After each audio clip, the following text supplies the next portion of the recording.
Thank you for listening to Value-Based Care Insights, a podcast by Lumina Health Partners. I'm your host, Shaillee Chopra.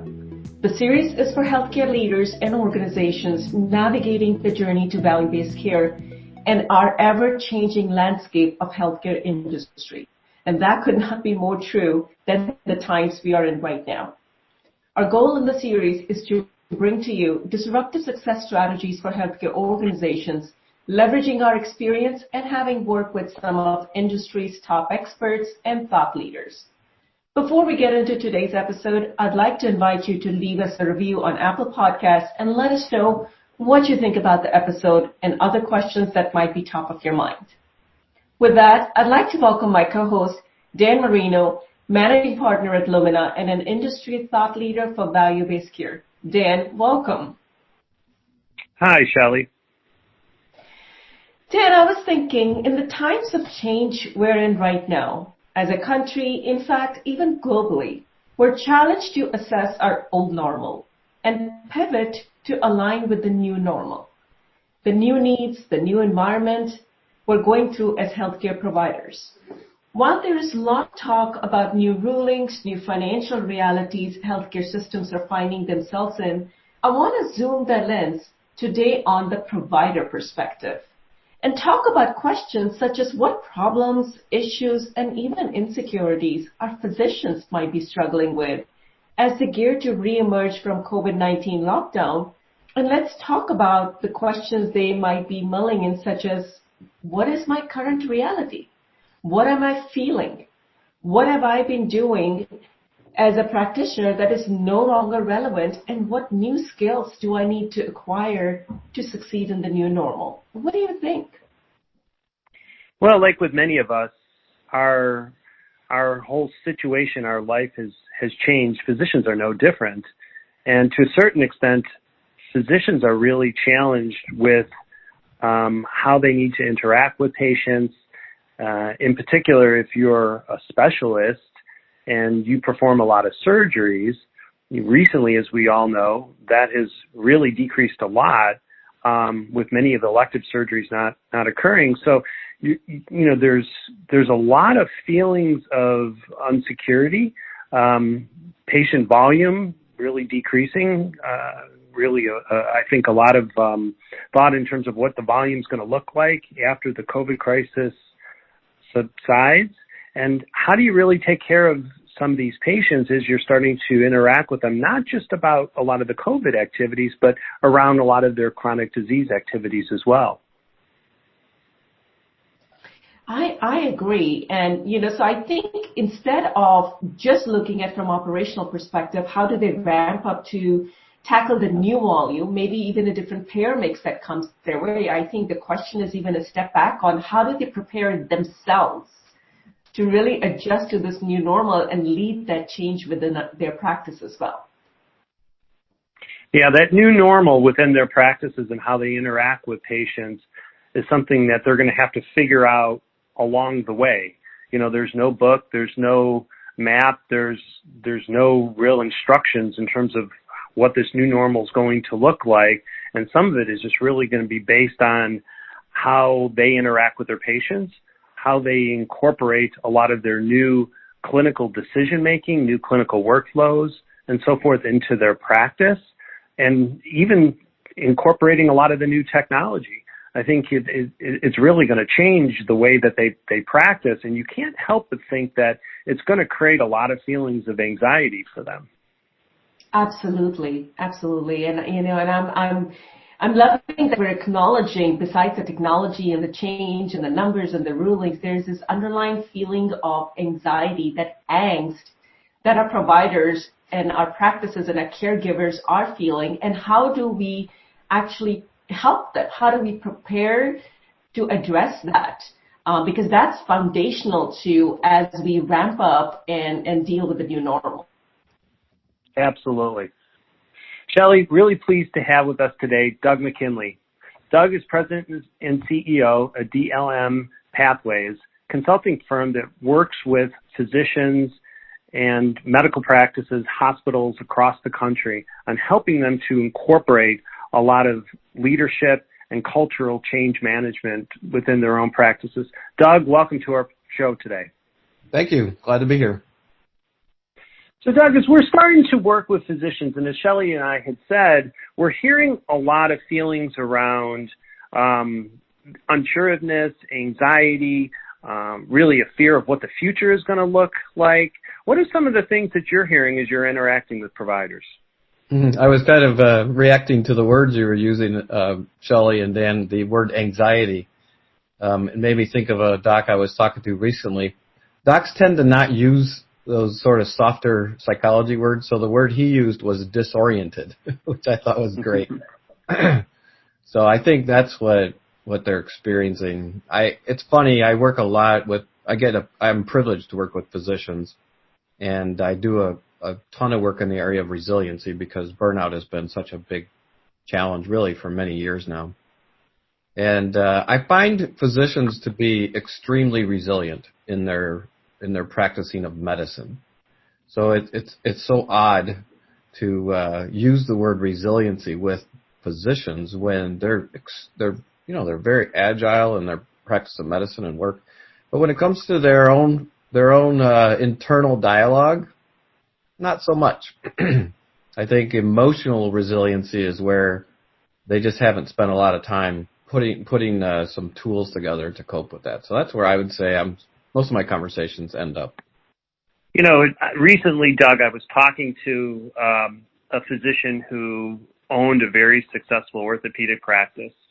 And as we all know, a lot of the elective surgeries have decreased to the point where they're really a trickle. Now, over the next couple of months, we're anticipating that changing with a lot of the new elective surgeries occurring. But, their practice has always been in a position where they've done very well. They've done very well financially. They're a very prestigious orthopedic group. They're very influential in the community and with the hospital. And it seems like a lot of those things recently has been taken away from them. And, it's created a lot of concern and this fear of really what the future is going to look like. Yeah, it's like, who am I? What's my identity really based on? And, I would say there's at least three categories of people here, right? Some people just take to this and their identity isn't based on their work, it's who they are, and they really are just responding masterfully. And then there's another third or a group in there somewhere that are confused. And then I think some are deeply entrenched in neurotic struggling. So I do think that's that identity piece, compensation, all the things that their go-to value-based performance things are, as they've been pulled away, it forces them to face themselves. So one of the things that I've said to physicians is we start to, as they start to ramp up and almost define this new normal, one of the things that we've talked with them about is giving them the right information so they can start to make some of these decisions, almost to have them feel comfortable about the things that they can control and building on from there. Sure. What are some of the things that you've done working with physicians to help them, almost get a new grasp on what this new normal, this new future is going to look like? Yeah, that's good. Most of the docs I work with know that I'm a clinical psychologist, so they look to me and say, "Okay, go ahead, do your thing." And I don't really have any pixie dust, Dan. I think they're just good old fashioned, tools. And so I've got a couple that in kind of preparing for this time, and I thought I'd throw out there that I think have been particularly helpful. The first one, I think for all of us, including myself, we need to name this thing. I've heard you guys use the word new normal a couple times already. What does that mean? And what do I call it internally, not externally? And so I think just naming this time, the season of life, is a way to not be controlled by it, but to step back and be a spectator of it within ourselves. And so for me, I just renamed the great pause button. It's like, it feels to me like the world has just been put on pause, and we have this unique opportunity to reset and reflect and listen. And so I'm spending the first part of my conversations with my physician leaders just asking them, what are you calling this? personally? What are you making it? I don't know if that resonates with either of you. Do you guys have something that in your mind you've called this season? I haven't really. I think that's an interesting point. A lot of around the new normal. I've also been helping physicians think about what this recovery is going to look like post-COVID and tying it into that phased recovery. I've been doing that a lot in my own life as well too. Thinking about what the phases of recovery into whatever the future is going to look like. For me, it's helped put it into a context that I can control or at least begin to manage. And we've been doing a lot of the same thing for physicians, and it has given them at least a sense of comfort that there's a direction. It's sort of that fear of the unknown, in my mind, has created a lot of concern and obviously a lot of anxiety, and as you called it before, that disorganization or those challenges that the physicians have. The word, Doug, that was a really good question, and I was thinking about it. The word I've been using that emerges for me is reinvent. Reset, reinvent that. And as I think about that from physician perspective, things that were working, the way they engage with the patients and provided care more face-to-face, those models have to be shifted right now. So labeling that as reinvent, to your point, Doug, gives you the power and control on what can I change, what do I want to change, how do I get successful in that change, and what do I need to let go. So it becomes more driven by self-decision versus circumstances driving that. But that's a really good point. What word do we choose for it? Yeah, great. I love it. Reinvent, new normal. I've been fortunate enough to know you, Dan, for many years now. And it's not surprising that you would move into a forward-focused doing. What I'm inviting, and that's very similar to a lot of physicians, what I'm inviting them to do is to stop and think about the being aspect of this before we do. If we get that sequence out of order, we can accelerate disorientation. And so that's why I like this technique of naming it, resetting, reinventing, and then go and do your doing.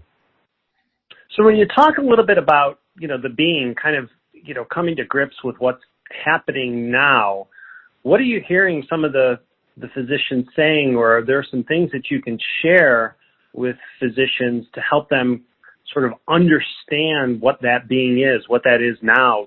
How do you begin to get your arms or wrap your arms around, our current reality, if you will? Well, I think you already named it. They're confused, and their identity is being threatened. And so the way that the conversations I'm having are around, remember, you didn't get here by mistake. You are a powerful, capable, talented, smart individual, and you have all of the resources right in front of you to guide you. And so it's just, again, getting them back centered into remembering who they are. I even had one conversation with a doc that I connected them back to I think they call them personal statements when they apply to medical school, and said, do you remember what you wrote, why you got into medicine? If not, dust that off and reread it and look at what is the why? Why did you get involved in this in the first place? And it can be for that particular physician, that was a really useful conversation. Yeah, that's a great suggestion. It almost gets, helps them understand, getting back to the roots as to why they got into medicine in the first place. Yep. And again, gives them sort of a sense of comfort as to what they need to do going forward. One of the things, Doug, I heard you speak not too long ago, and you had talked about the need for physicians to almost, reboot their brain, right? Yeah. To think about how they need to come to grips with what's happening now, and then, kind of building on that going forward. Talk a little bit about that. I thought that was a really interesting concept. Yeah, I think it's this idea of that Shaillee was talking about, of reinventing.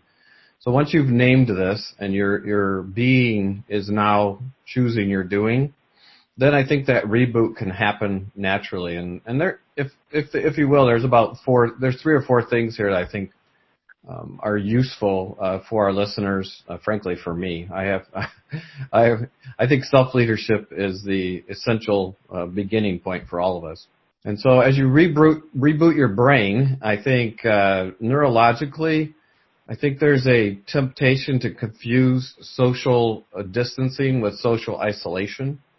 So I'm inviting people to make sure they're staying connected. I just got off the phone with a leader a few hours ago, and I said, your physician rounding that you're accustomed to doing needs to continue. You need to round with your leaders virtually. Pick up the phone, stay connected. I think some of the people I'm interacting with, I don't know about you two, but they're feeling even more connected because of the Zoom technology and all of the intentional conversations we're having. It's actually been one of those, silver lining things for a lot of people, but I think staying connected is really important as you reboot your brain to not default away from people. Yeah, I couldn't agree with you more. We, about 4 or 5 weeks ago, when all of the social distancing and a lot of the quarantine ramped up started to occur across the country, physicians were really taken back with how to really interact with patients. And we launched a pretty comprehensive telemedicine, telehealth program with the idea of just helping physicians interact with the patients and obviously, support the needs of the patients. But what we found was it created a sense of connectedness that was lost for a period of time between the physicians and the patients. And obviously there's an economic component there, there's a clinical component there, but there's also that connectedness component there, which I think really builds on what you've said. It really helps created a sense of stability, and that ability to connect with the patients again was really important. Yeah, I was sometimes even just looking at people on the little square on the screen, you read their nonverbals even more intently you would than if you were sitting 10 feet away in a chair. So it can be really helpful. One of my chairmen of a department did go into the inpatient unit recently at one of the East Coast facilities. And he found something very interesting. The staff, so the physicians are doing a lot of telehealth. They're working from home, but the nursing staff and the rest of the staff are in the units. They're there, and just being visible to them meant a lot to them. He got several texts and emails thanking him for showing up, and so now he's making a routine to stay connected with them. And I think. Boy, I'd like to see that. Keep safe, obviously. I think there are practices you can do to do that. The second thing is another one that I think a lot of them are already doing, and maybe you've talked about, is creating new structure. I've had literally just one physician. She said, "You know what? The best thing I've done for my new structure, Doug, is," and I said, "No." She said, "Take a shower every morning." Just that. It happened so fast, right? The switch flipped and we were all in this new reality. She said it was a couple of weeks or maybe 10 days before I realized I was getting up and staying in my pajamas all day long. And if you're in the same thing I am, these physician leaders are on the phone, literally all day, 7 to 7, a lot of them. So I think getting a new structure is extremely important, that you reboot your brain to understand something different is happening, and I have to be different. Yeah, the structure piece is really important, I think, and just being to ensure that you put in, whether it be getting up in the morning and taking a shower, or having breakfast, or working out, or whatever the case may be, creating those elements within your day becomes really important. Yep. Because I think, again, it what kicks it off for us, right? And it's sort of that new routine, that new normal. But you also have to be dedicated to that, because it's very easy to kind of veer off one way or the other. And then I think that's where a lot of concern and anxiety and everything else sets in. Yeah, I grew a beard out of that, because eventually I just said, I need to shave. I look terrible. Yeah, it is. You'll default to just being comfortable instead of practicing. I think Shaillee brought this up earlier, but once you name this, another thing that I think is helpful is you have to reframe your sense of what you have control over. Prior to COVID-19 and whatever we're going through, we've we became comfortable with the things that were in our control. And I think telemedicine and telehealth has just catapulted. It's a great example of how physicians have just taken a new control. I think you or Dan, somebody recently told me that telehealth has advanced in 5 weeks, like 5 years of acceleration. So I had one colleague who lost her job. This isn't healthcare, but she worked in the restaurant industry. And week 1, she started making masks, back in Yep. late March. And she's got a little sweatshop going on in her home, right? Just cranking out masks for healthcare leaders and selling them online, and she's doing a great job. Yeah, So, that's great. Like you said, reframing that sense of purpose of what you should be doing and restructuring it. I think that's just a natural part of how we need to progress through this. Yep. I had one physician who she has a couple of young babies, and she was needed in she knew she was going to be needed, and early on, preemptively, she took control and had her parents take the babies, because she said, I'm too scared. I don't want to have to deal with coming home and worrying what I'm doing to them. And so those babies, young babies under 5, have been with their grandparents for the last 6 weeks, still are today. And that was her way of saying, I can't handle this if I have to do that. And thankfully she had grandparents that were, close by and safe. And it was early on in March, like mid-March, when she did that. Yeah. Well, Doug, this is great. And I think as physicians are trying to figure out what their practice is going to look like, whether you're employed by a large group or, you're independent, I think these 4 things that you mentioned, I think are critical towards really establishing this new sense of normalcy. I think, first starting and naming this thing, I think that's just a great suggestion.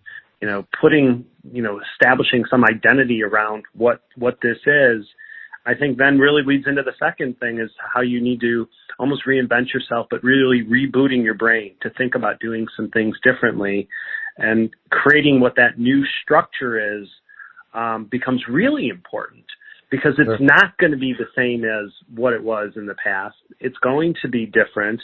And we really do have to focus on what some of those changes are going to be, and really reframe a lot of those elements that are important to us, that gives us that sense of purpose, but really still allows us to personally and professionally succeed.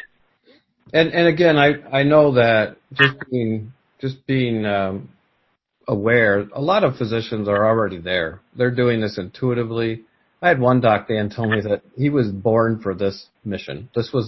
He's like jazzed and pumped. He's like, I love going to work every day, because this is what I signed up for. So a lot of docs are doing fine. They're amazing. They're our heroes of this, for sure, of this, battle. So we're only, there's probably maybe that middle ground, a third and another third that what might find this useful. Some of those docs are just incredible. I so admire them. Thank you to all of you. Yeah, absolutely agree. I mean, they're the real heroes in all of this, all the first responders and everybody that's doing the great work to move this along. Yep. Yeah. Well, any closing comments, Doug? Any other final thoughts or pieces of advice you may give to a number of these providers who are really thinking about what this is going to look like going forward, or even administrators, for that matter, how they can work with a lot of their physicians? That's a whole nother topic, right? That's a great question. I hope that I'm not interacting with a lot of administrators right now, but I hope that they are they're in a servant mindset. I think this is the time to realize we need to serve and give them the best opportunity to win. I think I have a quote from Brene Brown that I really value her research, and she's a doing person. She said, the courage to be vulnerable is not about winning and losing. It's the courage to show up when you can't predict or control an outcome. So I'd say it's not my advice, it's I just want to share with all of our listeners that this is about courage. Do you have the courage to be honest with yourself, with each other, face it, and realize you don't have any control over this. I think that's probably one of the best lessons for me, is just the illusion of control that I still hang on to. It's kind of nutty. So just be courageous in these days. And courageous doesn't mean, overpowering with control. I think it's going inward courage, encourage. It's being courageous enough to be honest with yourself. Yeah, I agree. Boy, that's a great summary, Doug. Absolutely. I think courage, we all could use that. We all have to keep that in mind. And it's that, that courage to continue to move forward and support one another and, work together to figure what all this is about. And I think as we do that, that's what's going to really drive that level of success, that fulfillment for all of us. And innovation. We'll figure this out. I think a lot of our public figures are saying we'll figure this out together, but it's through courage and innovation that will happen. I think they happen in that order. We have to be courageous enough to innovate. Well, Doug, I want to thank you for your time today. This was great, and I'm sure our listeners will appreciate our discussion today as much as I have. Shaillee, I think Doug brought up some fantastic points as physicians are really struggling with what, their decrease in their revenues, how they need to interact with patients. The concepts and a couple of the points that Doug brought up, particularly around rebooting your brain and really thinking about how things need to be done differently, putting in that new structure, that's going to be the critical point of success. Absolutely. And I really liked what he talked about a couple of times, which is doing from the place of being. In a lot of ways, this is an opportunity for us to go back to the basics, go back to the foundation, perhaps even take a look at our personal mission statements, dust those off, or maybe even redefine them as we start navigating this new normal. So being courageous, being innovative, being informed, and reaching out for help when needed. Certainly those are going to be the key elements going forward. Yeah, and having the courage to be able to do that. I think a lot of times all of us are at a position where we're sort of leaders in our field, and sometimes it's a little humbling to get out there and to ask for help or to say, hey, I don't quite have that courage. I think to find it internally and to move it forward, that's what's going to drive the success for all of us. That's what's going to keep us going and being strong as we get through this. Well, it's been a great conversation. Hope you find it valuable as well. We want to thank you for listening to our Value-Based Care Insights podcast by Lumina Health Partners. We at Lumina are your partners on your journey to value-based care. To learn more about us, visit us on luminahp.com. And if you found value in today's conversation, subscribe to us on all major podcast platforms, including Apple and Spotify, and leave us feedback. You can also find additional blogs, thought leadership on this topic, and transcript of our podcast on our website, luminahp.com. Join us again next time where we continue to highlight topics that are top of your mind in these times of change. And until then, have a great day and stay safe.